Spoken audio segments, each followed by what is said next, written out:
Hello students, देखिए आज के इस वीडियो में मैं आपको relation between beta and gamma functions, beta function and gamma function, इसके बीच में क्या रिलेशन है, ये रिलेशन कैसे बना, इसका प्रूफ क्या है। तो आइए इस वीडियो में मैं इसके प्रूफ के बारे में आपको समझाता हूँ। तो देखिए क्या प्रूफ करना है हमें। To prove that beta M N is equal gamma M into gamma N upon में gamma M plus N, M N is greater than 0, ये हमें प्रूफ करना है। और ये जो प्रूफ है ये एग्जाम में अक्सर पूछा जाता है, ये आपके लिए वेरी वेरी इंपॉर्टेंट है, वेरी वेरी इंपॉर्टेंट प्रूफ है। अक्सर एग्जाम में इसको पूछा जाता है, तो इसको आप अच्छी तरीके से प्रिपेयर कर लेना। और मैं अभी इस प्रूफ को भी आपके सामने अच्छी तरीके से एक्सप्लेन कर दूंगा, ठीक है। चलिए तो आइए इस प्रूफ को देखते हैं।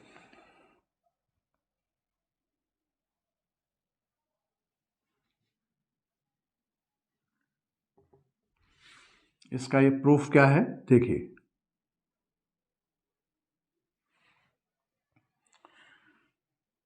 We know that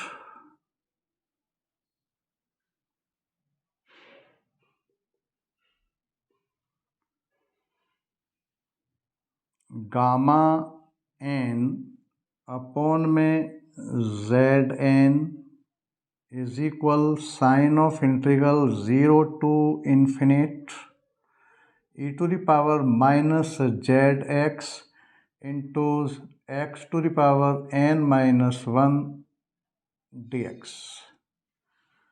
ये हम इसको पहले से जानते हैं, ये भी एक प्रूफ है, ये एक रिजल्ट है जो गामा फंक्शन की डेफिनेशन से मैंने इसको फाइंड किया था। इससे जस्ट पहले वीडियो में इसको आप देख सकते हैं, ठीक है। तो इसका इस्तेमाल इस प्रूफ को निकालने में इसका इस्तेमाल होगा यहाँ पर। तो इसको आप नंबर 1 डाल दीजिए। अब इसमें आप जेड का, ये जेड एन है, इसका मल्टीप्लिकेशन क्रॉस कर दीजिए। तो मैं इसको ये लिख सकता हूँ कि gamma n is equal sign of integral 0 to infinite e minus Z x into x n minus 1 z n d x. ये भी लिखा जा सकता है, इसको नंबर 2 कर दीजिए, ठीक है। अच्छा, अब मैं इस नंबर 2 में मल्टीप्लिकेशन करूँगा बोथ साइड एक एक्सप्रेशन का। देखिए मैं उसको लिखता हूँ यहाँ पर, वो फिक्स है जिसका मल्टीप्लिकेशन हम करेंगे। मल्टीप्लाइंग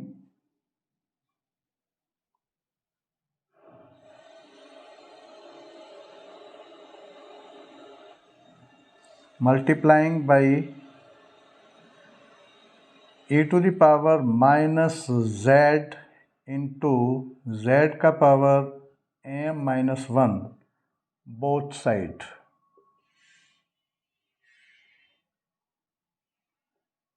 इन सेकेंड, इस सेकेंड वाला जो एक्सप्रेशन है इसमें मैं इसका मल्टीप्लिकेशन करूंगा, इस एक्सप्रेशन का जो मैंने अभी लिखा है, ठीक है। और इसी का मल्टीप्लिकेशन मैं क्यों करूंगा, क्योंकि इससे हमें गामा फंक्शन यहाँ से फॉर्म होगा, गामा एम निकलेगा। इसलिए गामा एम की जो डेफिनेशन, गामा फंक्शन की जो डेफिनेशन है उससे मैच करता हुआ ये एक्सप्रेशन है, इसलिए हम इस टाइप के एक्सप्रेशन का हम मल्टीप्लिकेशन करेंगे, ठीक है। तो जैसे यहाँ गामा एन है, इसका मल्टीप्लिकेशन करने पर आगे निकलेगा, अभी बताऊँगा कैसे निकलेगा, देखिए ज़रा। तो फिलहाल आप इसका यहाँ मल्टीप्लाई करिए। तो देखो यहाँ पर ये गामा एन तो चल ही रहा है, और यहाँ e to the power minus Z into Z M minus 1 ये कर दिया, is equal sign of integral 0 to infinite कर दिया e minus Z x into, इस एक्सप्रेशन को ले लो यहाँ पर, ये पूरा ले लो यहाँ पर, e minus Z M minus one, और ये जेड यहाँ पर ये ले लो जेड एन, और इसको लिख लो X to the power N minus one, और ये डी एक्स। ये काम कर दिया, ठीक है। आगे मैं इसको और सॉल्व कर सकता हूँ। 0 टू इन्फिनिट, देखो बेस सेम है तो यहाँ पावर जुड़ जाएगा, e to the power minus Z X है और यहाँ e to the power minus Z है, तो मैं इसको ये लिख सकता हूँ माइनस और ये 1 प्लस एक्स और ये z, ऐसा लिखा जा सकता है। और यहाँ z का power m minus one, Z का पावर n, यहाँ भी पावर ऐड हो जाएंगी, तो इसको ये लिखा जा सकता है z m plus n minus one, और उसके बाद x to the power n minus one और ये dx। और ये आपका यहाँ चल ही रहा है gamma n e to the power minus Z into z की पावर m माइनस वन, ठीक है। यहाँ तक कोई दिक्कत? हमने इस एक्सप्रेशन का बस केवल इसमें मल्टीप्लिकेशन किया है, और इसी एक्सप्रेशन का क्यों किया है? क्योंकि ये एक्सप्रेशन गामा फंक्शन की डेफिनेशन से मैच कर रहा है। ऐसे ही एक्सप्रेशन का हम मल्टीप्लिकेशन करेंगे, ठीक है। तो यहाँ से गामा m फाइंड होगा, इसलिए ऐसा मल्टीप्लिकेशन किया है। बस केवल मल्टीप्लाई करने के बाद ये ऐसा हो गया यहाँ पर, ठीक है। अच्छा, अब इसके बाद इसका दोनों साइड में इंटीग्रेशन कर दीजिए, ठीक है ना। अभी क्या किया हमने, यहाँ ये मल्टीप्लाई कर दिया इसका फिर आप इंटीग्रेशन कर दीजिए। Now integrating both sides with respect to z, z के रेस्पेक्ट में करना है, ठीक है ना, ये भी ध्यान रखना है।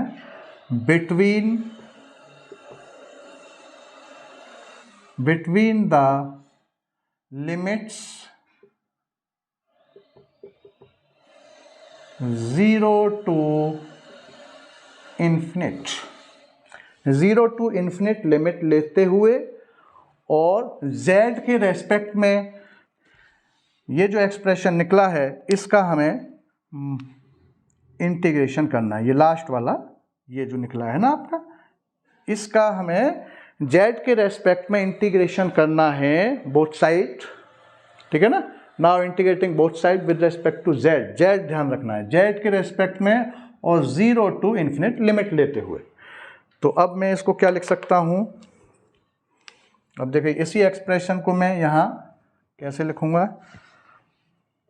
देखिए गामा n तो ये कांस्टेंट है, इससे आप बाहर निकाल सकते हैं, और ये जो एक्सप्रेशन है इस पर आप लिमिट लगा दो 0 टू इन्फिनिट, मैंने लिखा ना 0 टू इन्फिनिट लिमिट लेते हुए, और e to the power minus Z into Z M minus one and D Z के रेस्पेक्ट में, ठीक है ना। इस एक्सप्रेशन पर लिमिट लगा दी और जेड के रेस्पेक्ट में इंटीग्रेशन कर दिया। इसी तरीके से इसको करना है। तो देखो ये लिमिट, एक इंटीग्रेशन साइन ये तो अलग से दे रखा है, और यहाँ x के रेस्पेक्ट में भी दे रखा है, ये x के रेस्पेक्ट में अलग दे रखा है, और अभी हमें z के रेस्पेक्ट में करना है। तो देखिए इसको हम कैसे लिख सकते हैं, यहीं लिख देता है, ये आपका 0 टू इन्फिनिट ये चल ही रहा है यहाँ पर, और इस एक्सप्रेशन को आप अलग लिख लीजिए। मैं इसको यहाँ लिख देता हूँ, ऐसा करिए, यहाँ आएगा नहीं, ये थोड़ा सा इसको यहाँ लिख देते हैं। यही एक्सप्रेशन जो है इक्वल करके, और इसको मैं यहाँ लिख देता हूँ 0 टू इन्फिनिट, और x to the power n minus one, इसको बाहर निकालो और ब्रैकेट लगा दो, और फिर से इंटीग्रेशन 0 टू इन्फिनिट, z के रेस्पेक्ट में है तो z वाले टर्म का ही तो होगा इंटीग्रेशन। तो z वाले कौन कौन से हैं, एक ये है, एक ये है, इसमें z आ रहा है, और ये x का है, पूरा x का टर्म है, तो इसको मैंने क्या करा, बाहर निकाल दिया, ठीक है ना, ये ध्यान रखें। और इसको, इन दोनों को अंदर रख दिया और इंटीग्रेशन साइन लगा दिया। और मैं इसे e to the power minus और ये 1 प्लस एक्स और ये z into Z m plus n minus 1 ये लिख सकते हैं, ठीक है ना। और इसी का फिर ये डी जेड के रेस्पेक्ट में, और फिर टोटल का जो है ये अंदर हो रहा है, ये जेड के रेस्पेक्ट में, और फिर जो है ये dx अलग से दे रखा है, ये पहले से x के रेस्पेक्ट में पहले से दे रखा है, ठीक है ना। ये x के रेस्पेक्ट में पहले से है, और अभी हमने z के रेस्पेक्ट में इस एक्सप्रेशन को z के रेस्पेक्ट में इंटीग्रेट कर दिया 0 टू इन्फिनिट लिमिट लगाते हुए, ठीक है। यहाँ तक कोई दिक्कत? अच्छा, अब आप देखिए ये जो एक्सप्रेशन है, इसीलिए हमने इसमें मल्टीप्लिकेशन कराया था। ये आपका गामा फंक्शन की डेफिनेशन है एक तरह से। तो इसको हम ये लिख सकते हैं कि देखो यहाँ तो गामा एन है ये, और ये क्या हो जाएगा पूरा gamma m by definition of gamma function. ये पूरा एक्सप्रेशन गामा एम हो गया। आगे 0 to infinite.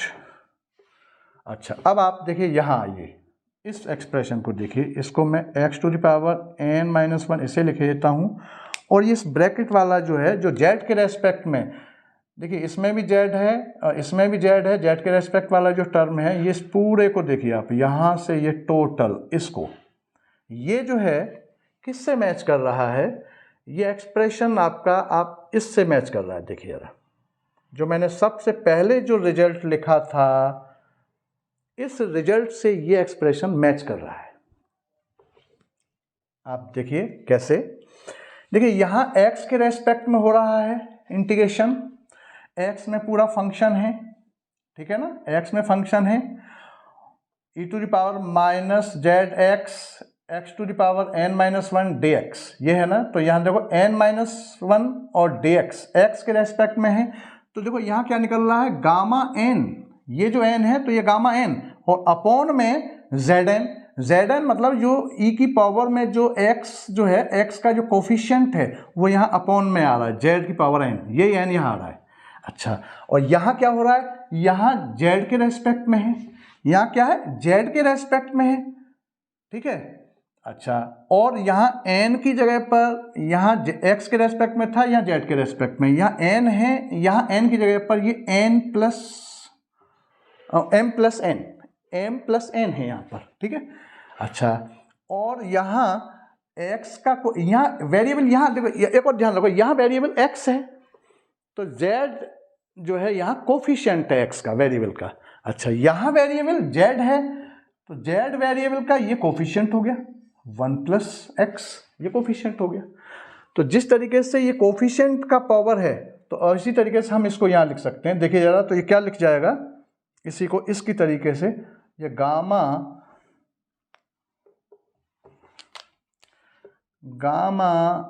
m plus n upon में ये आपका 1 प्लस एक्स का पावर m प्लस n, ये पूरा का पूरा एक्सप्रेशन ऐसा लिख गया, ठीक। इसके अकॉर्डिंग भाई यहाँ वेरिएबल, फिर से इस बात को देखो, यहाँ वेरिएबल x है और x है तो ये पूरा x में चल रहा है ना, तो x का यहाँ कोफिशिएंट जो है ना वो z है, z यहाँ आएगा, और ये n जो है गामा n अपॉन में z का पावर n। अच्छा, यहाँ क्या है, यहाँ वेरिएबल क्या है, z है, तो यहाँ z का कोफिशिएंट 1 प्लस एक्स हो जाएगा, z की जगह पर यहाँ 1 प्लस एक्स है और n की जगह पर यहाँ m प्लस n है, ठीक है ना।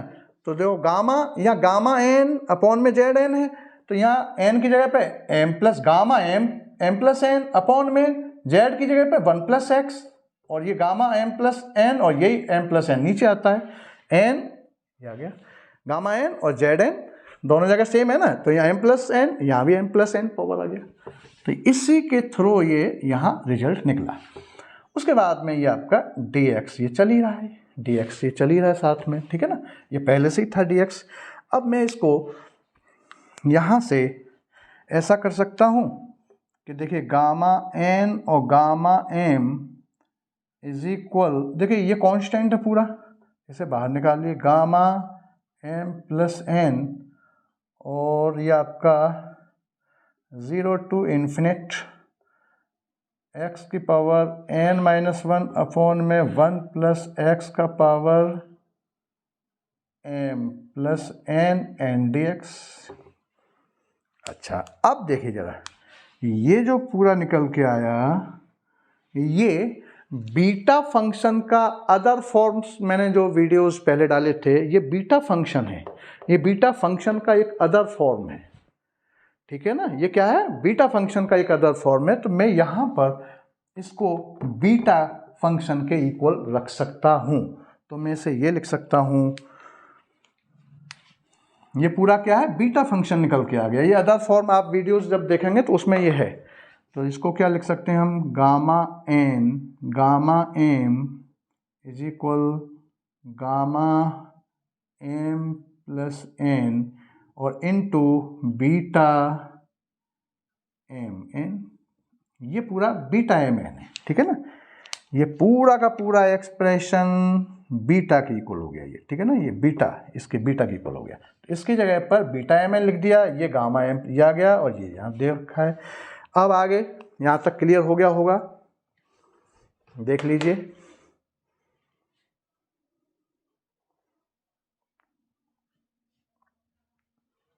यहाँ तक कोई दिक्कत नहीं हो रही होगी, ठीक है ना। ये बात क्लियर हो गई यहाँ पर।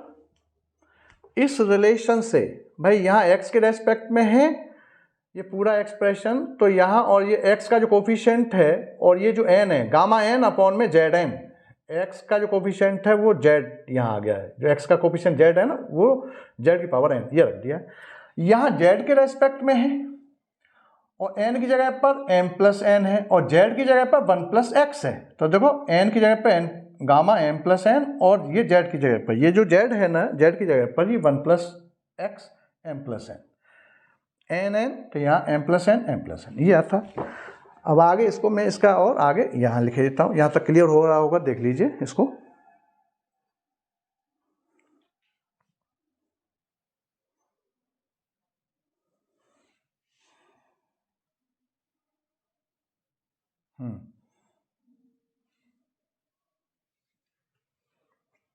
अच्छा, अब देखिए यहाँ इसका फिर फाइनल में रिजल्ट यहाँ लिख देता हूँ। अब मैं इसे ये भी लिख सकता हूँ आगे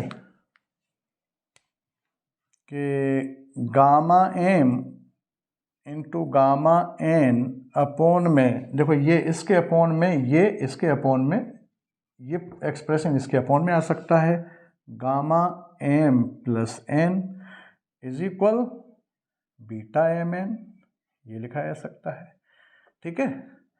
यही रिलेशन निकालना था। या हम इसको ये लिख सकते हैं कि beta M N is equal, beta M n की डेफिनेशन क्या है, 0 to 1 x to the power m minus 1 bracket में 1 minus x n minus 1 D x, ये भी लिख सकते हैं।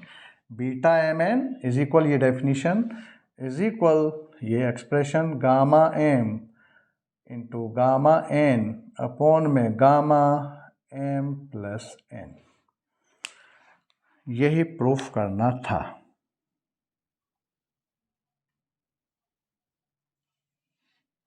हैंस प्रूफ्ड, ठीक।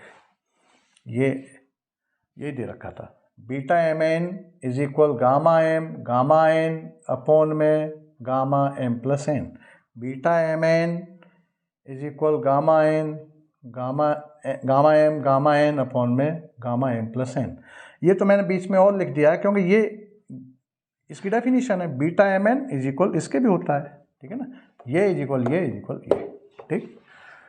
तो ये प्रूफ करना था, या ये लिख सकते हैं या ये लिख सकते हैं। तो आज के लिए ये बात समझ में आ गई होगी इस वीडियो में। इन दोनों के बीच में जो रिलेशन है बीटा फंक्शन और गामा फंक्शन के बीच में, ये वेरी वेरी इंपॉर्टेंट रिलेशन है, अक्सर एग्ज़ाम में पूछा जाता है। तो आप इसको अच्छी तरीके से समझ में आ गया होगा। ये मैंने यहाँ एक्सप्रेशन कैसे लिखा उसको क्लियर हो गया होगा। तो आज के लिए बस इतना ही इस वीडियो में। और ये वीडियो अगर आपको पसंद आया हो तो इसको लाइक करिए, शेयर करिए, सब्सक्राइब करिए, बेल आइकन बटन दबाना मत भूलिए। और इस वीडियो को आप स्टार्टिंग से एंड तक देखें, तभी इस प्रूफ को आप समझ पाएंगे। स्टार्टिंग से एंड तक देखने पर ही समझ में आएगा। बीच में कुछ आगे देखा, कुछ पीछे देखा, कुछ भी समझ में नहीं आएगा। ठीक है ना? चलिए, थैंक यू।